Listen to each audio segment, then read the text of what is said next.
phía dưới này đỏ này vì phải hà lột check cái một nàyตัวนี้វាចប់កូដ load check នេះគឺនេះ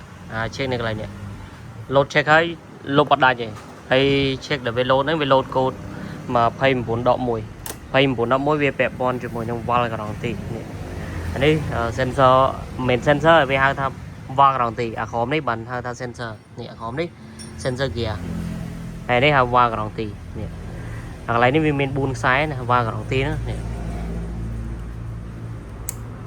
នេះវាមាន4ខ្សែបងប្អូននេះ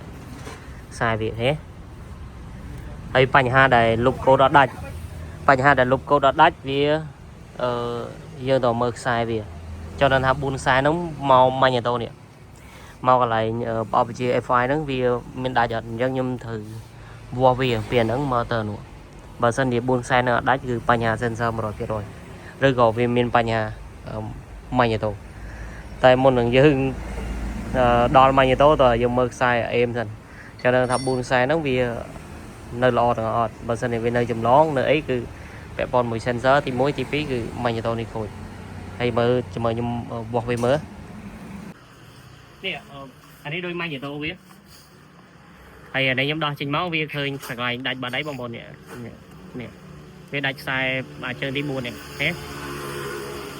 អានេះបើយើងរាប់ពីនេះមកជើងទី4ណា1 2 3 4ហេនេះ4អានេះខ្សែពណ៌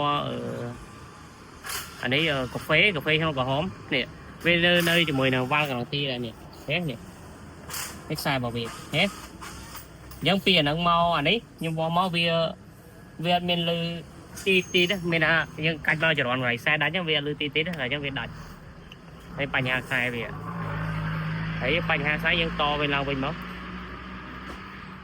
នេះប៉ុងខ្សែវាដល់ពេលយើងប៉ុងខ្សែវាអត់មានចន្លងទៅនេះយើងប៉ុងយកមកហើយយើងវាស់អញ្ចឹងមកវាអត់មានមេដាខ្សែនេះវាអត់លាន់សលេងទីទេវាស្ងាត់ជ្រាបអញ្ចឹងខ្ញុំទាញខ្សែនេះមកគឺវាបញ្ហាខ្សែហ្នឹង 100%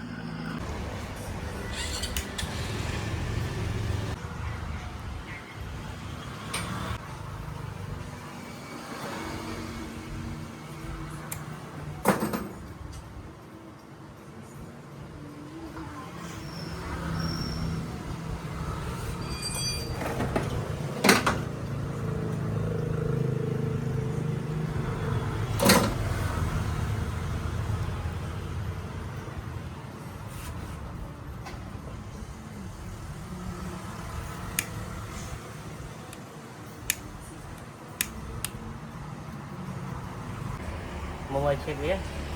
អានេះនៅពេលដែលវា load code check វានៅអញ្ចឹងយកម៉ាស៊ីនមក load code ដូចគាត់មកយកម៉ាស៊ីន clear code វាចោល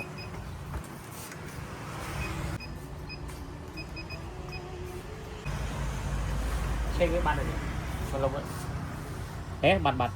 ត់ check ហេ